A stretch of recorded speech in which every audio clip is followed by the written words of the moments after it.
Welcome everyone. So me and Graham decided that a road trip was in order this year, and we recently went over to Portland to check out the Portland Retro Gaming Expo. This was Graham's first time in America, so we'll see how the Scotsman got on with the US. In this video we're going to check out the expo and see exactly what it has to offer. Then we're going to follow this video up with a few pickups to show you exactly what we got. Then the last video is going to show you around Portland and also Seattle. So if you like what you see here, hit that like button and let's get into it. So here we go. This is day one of the Portland Retro Gaming Expo. This was a pretty chilled day where we just went and picked up all our passes, all kind of hung up and met together, and we were excited. We were really excited to get into the expo. So the expo actually isn't open on day one. It's just a case of like, go there, get your stuff. There was a band playing in the night, so we kind of picked up our stuff, had a little walk around. It was really cool to see that there was some stuff up and about already. They actually opened up the arcade on day one, so we went and checked that out. And to be fair, that was absolutely incredible because they had everything there in terms of like video games and pinball machines as well. There were arcade stalls that were set up around as well where you could buy some merchandise, some bits and pieces that were gaming related, but this was mainly about checking out the arcade. So we went and checked out all the different arcades. They had everything from old to new. It was really cool. So we went back to the hotel room after that and then came back down a bit later on. We knew that Rex Viper were actually playing, and this is James Rolfe's band. They do kind of spin-offs of video games and different things like that. It was a really, really fun gig. They were absolutely a blast just to kick off Portland Retro Gaming Expo 2023. Then Graham had to go back and get a bit of snoozing in, so we ended up going over to Quarterworld. Now we've seen this arcade and it's been shown off from various different YouTubers videos in the past, so this was something we had to go check out. And again, it was just arcades galore. It was a blast in there, and being around Halloween time, the vibe was very spooky. It was just an absolute ton of fun. I highly recommend, if you ever go to Portland Retro Gaming Expo, that this is somewhere where you go and you check this out because they have everything there. So the next morning we got up, we went out and we had biscuits. It was a very, very delicious morning breakfast that you couldn't really fault. There was a bunch of coffee and some of that stuff involved. It was a good time. Then we found out that Portland was actually having a solar eclipse, so we went and checked that out, and that was also a ton of fun because I haven't seen a solar eclipse in many, many years. Hey, here we are.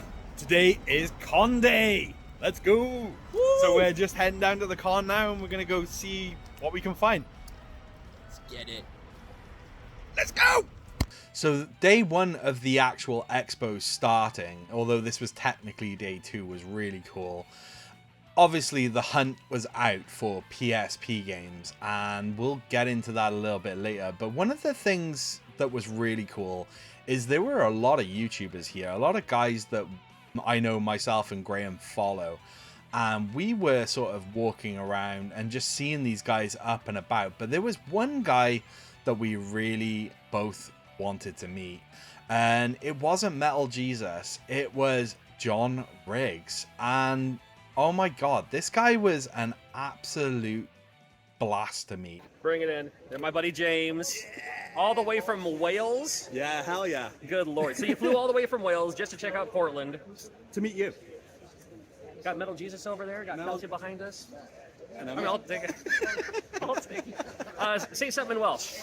Gai i fynd I ti bach os gwelwch yn dda. Ooh, that sounded romantic. What does that mean? Can I go to the bathroom, please? It's right down the way there. Okay, thank you. He was such a gentleman. Both me and Graham fangirled hard, and there is absolutely no denying this. So we wandered around the expo, and again, the hunt was on for PSP games, but they had loads of really cool stuff here. Stuff that you do get in the UK, but also a bunch of stuff that you don't get in the UK. They had modded systems. There was a lot of the old stuff, but there was also a lot of this modded generation of stuff as well. So you'd find Game Boys there with backlit screens. You'd find these old Japanese systems that have been modded with different components and different things in them. There were a lot of things like that out there. I was on the hunt for a lot of these American exclusive PSP games, and well, you'll just have to wait and see to see exactly what I picked up, but they were out there. There was also a bunch of stuff that you don't tend to typically see, like Neo Geo, PC Engine. There was a lot of cool Sega stuff out there, which surprises me because Sega is not a system where you would typically see a lot of things like that out in the US. And the UK, it can be quite sparse too. Another really cool thing was there were a lot of indie developers there as well that sort of showcased a lot of their modern retro games, and that was also a complete and utter blast. You'd also be able to find there a lot of plushy toys, a lot of custom made items and things like that, and that was also really, really cool. Portland actually has a big connection to Blockbuster Video, and in the convention they had a fully sized replica of what you would typically see as a Blockbuster store. It was absolutely amazing. You would walk around and you see old school VHSs, signs, and just typical things, and it was really like walking back into the past. It was a really cool thing to be a part of and see. They had some awesome videotapes in there. A lot of them weren't for sale, which was a bit of a shame, but at the same time it was cool just to walk around, see all the sweets. I don't know whether it was a nostalgia thing or whatever, but I swear I could smell popcorn the second I walked in, because that was always typically what you would smell coming into sort of Blockbuster, was the overwhelming smell of sweet and salty popcorn. They had a little area set up where you could sit down and sort of, you know, pretend like you're at home, like you've just rented the videos, and that was also really cool. Bean bags everywhere. You couldn't actually sit down in there, but it was still really cool. And like I said, you had all these posters lying around, and then the video games, and that just oh man, that hit right in the feels. It was such a fun time. So we got to check out a couple of cool panels, and one of the really cool things when I was chatting to John Riggs is this other British dude came up and he was talking, and that was also quite surreal because I wasn't expecting to see that many British people there. So anyway, got chatting to him. He was a really cool dude. And then later on, we went and checked out a panel about the Evercade, and it turns out it was Sean Cleaver from Evercade that I was chatting to, and what an absolute lovely bloke. I can't honestly fault him. That evening came around and me and Graham decided that we were going to go get Taco Bell, and it did not disappoint. We had ourselves a Baja Blast, a combo meal with some tacos and burritos in it. It was an absolute blast, and it's safe to say that we were absolutely shattered by the end of the night. So we kind of got an early night, which was good.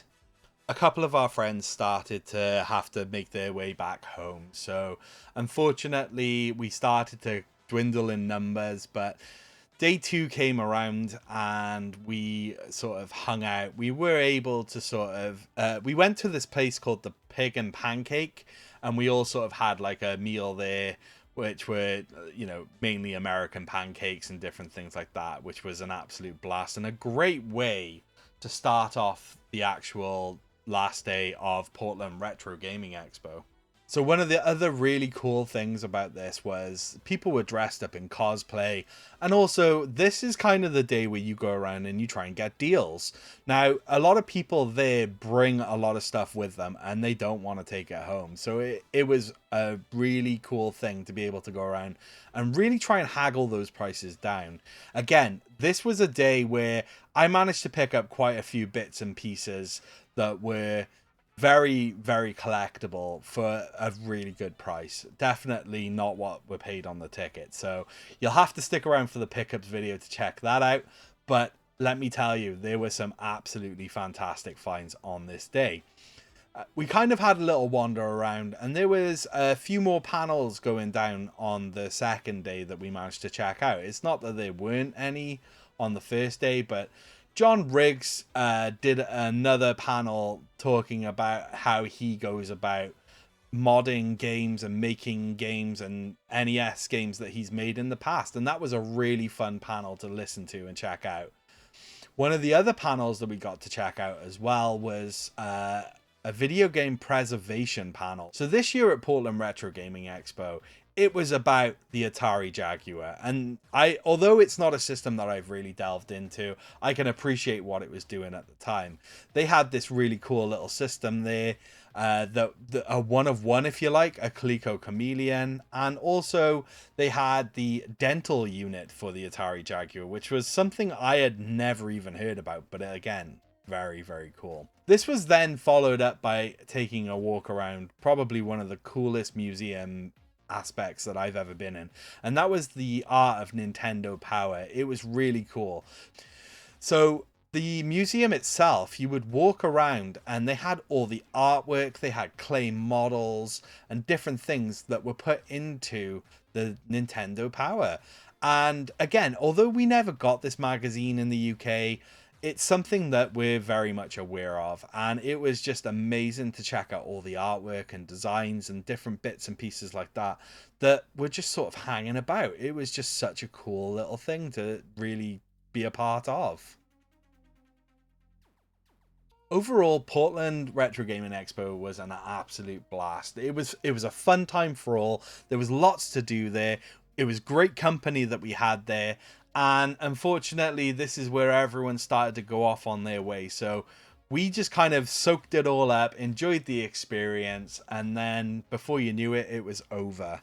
So make sure you guys stick around now, because the next video up will be the video game pickups. And this will be explaining all the things that we picked up whilst we were over there. And then we'll be doing a full-on vlog of our trip over to Portland and Seattle. So make sure you stick around for that, guys. I just want to thank everyone for tuning in and checking out this video. And I hope you enjoyed checking out what we saw over in Portland and the Retro Gaming Expo.